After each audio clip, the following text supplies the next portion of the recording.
সিলেটে পৌঁছেছেন প্রধানমন্ত্রী। উদ্বোধন করবেন কয়েকটি উন্নয়ন প্রকল্পের, বক্তব্য রাখবেন বিএনপি আয়োজিত জনসভায়।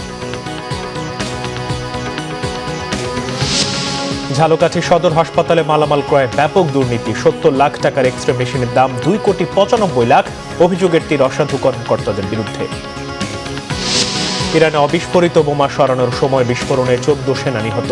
তেহরানের নতুন প্রস্তাবে সন্তুষ্ট নয় যুক্তরাষ্ট্র, চুক্তি নিয়ে সংশয়।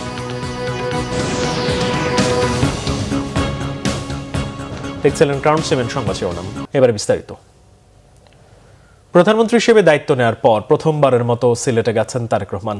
সফরসূচি অনুযায়ী প্রথমে হযরত শাহজালাল রহমতুল্লাহ আলাইহির মাজার জিয়ারত করবেন তিনি।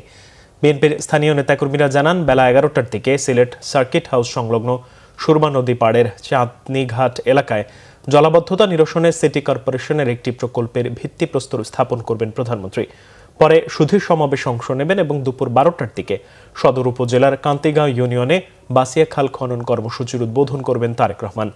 বিকাল 3টায় সিলেট জেলা স্টেডিয়ামে যুব ও ক্রীড়া মন্ত্রণালয়ের উদ্যোগে শিশু ও কিশোরদের ক্রীড়া প্রতিভা অন্বেষণে নতুন কুড়ি স্পোর্টস কর্মসূচির উদ্বোধন শেষে বিকাল 5টায় দলীয় জনসভায় যোগ দেবেন প্রধানমন্ত্রী। ঝালকাঠি 100 শয্যা বিশিষ্ট সদর হাসপাতালে মালামাল ক্রয় সংক্রান্ত টেন্ডারে ভয়াবহ অনিয়ম ও দুর্নীতির চিত্র উঠে এসেছে। তাতে দেখা যায় ঠিকাদার প্রতিষ্ঠান টেক স্কোয়াড তাদের ইচ্ছা মতো চাহিদাপত্র তৈরি করে কার্যাদেশ প্রক্রিয়া বাস্তবায়ন করে, যেখানে 70 লাখ টাকার একটি এক্স-রে মেশিনের দাম ধরা হয় 2,95,00,000 টাকা। অ্যানেস্থেশিয়া মেশিন, হুইল চেয়ার সহ বেশ কয়েকটি মেডিকেল যন্ত্রপাতিতে দেখা যায় অস্বাভাবিক দরদাম। আর এই সব সম্ভব হয়েছে মূলত স্বাস্থ্য অধিদপ্তর ও হাসপাতালের কিছু অসাধু কর্মকর্তার যোগসাজশে। বিস্তারিত থাকছে ফজলে রাব্বির প্রতিবেদনে। ঝালকাঠি সদর হাসপাতাল 2015-16 অর্থ বছরে হাসপাতালটিতে 9,39,90,000 টাকার মেডিকেল যন্ত্রপাতি ও অন্যান্য সরঞ্জাম সরবরাহের কাজ পায় ঠিকাদার প্রতিষ্ঠান টেক স্কোয়াড। কাগজে কলমে টেন্ডার প্রক্রিয়ার পুরো ধাপ মানা হলেও বাংলাভিশনের হাতে আসা নথি বলছে পুরো প্রক্রিয়াটি ছিল জালিয়াতি।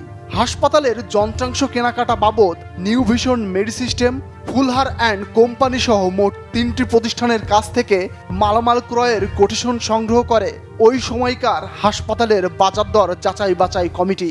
তবে বিপত্তি বাধে ওখানেই। খোঁজ নিয়ে জানা যায় ওই 3টি প্রতিষ্ঠানের কেউই মালামাল ক্রয় বাবদ কোনো ধরনের কোটেশন দাখিল করেননি।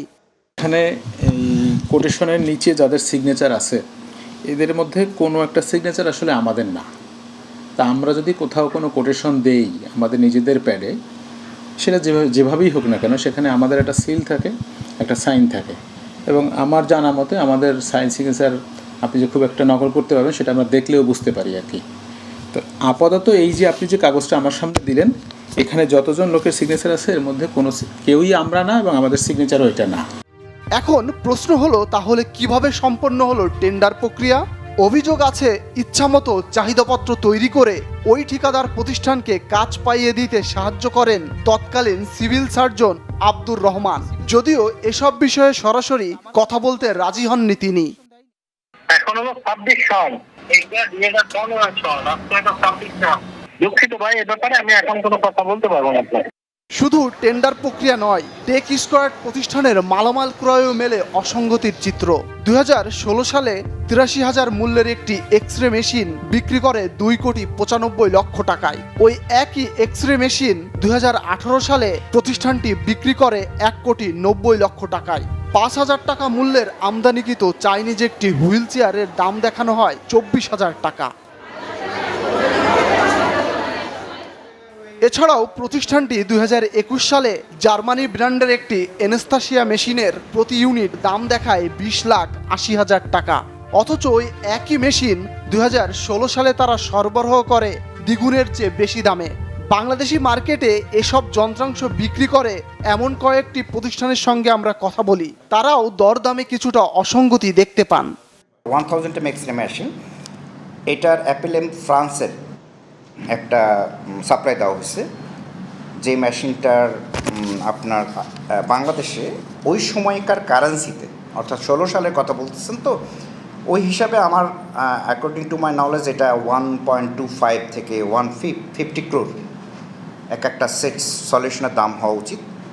বাট এই জায়গাটা আমার কাছে একটু বেশ অসামঞ্জস্য মনে হলো। আপনার জানি না আপনার এখানে বিট ভ্যালুটা আপনারা যেটা দেখাচ্ছেন, সো এটা যদি 2,95,00,000 বিক্রি হয় তাহলে এটা আপনার অনেক একটা প্রায় জাস্ট ডাবল দাম এটা সোল্ড হচ্ছে। সো এটা একটা আনজাস্টিফাইড একটা ব্যাপার আমার কাছে পরিলক্ষিত হচ্ছে।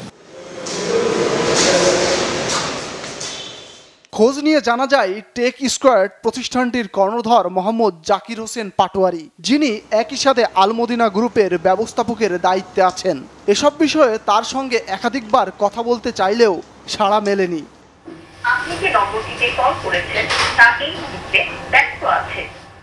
এমনকি ট্রেড লাইসেন্সের দেয়া ঠিকানা ধরে প্রতিষ্ঠানটির খোঁজ করতে গেলে সেখানেও পাওয়া যায়নি প্রতিষ্ঠানটির অস্তিত্ব। হ্যাঁ পরিচিত, বাট ওইরকম ভাবে না। ফজলে রাব্বি, বাংলা ভিশন, ঢাকা।